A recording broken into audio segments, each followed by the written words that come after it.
Welcome back to my channel. Here I have brought a very tasty recipe of veg poha. So let's see how to make it.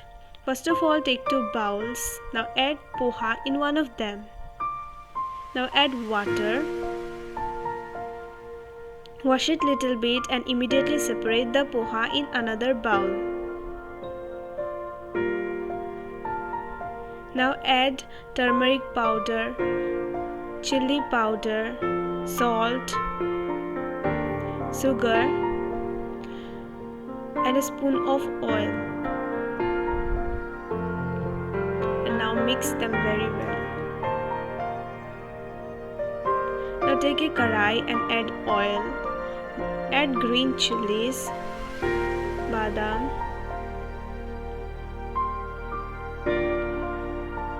and fry them. You can also add dhania leaf in it. Now add the poha in it and mix them very well for some times.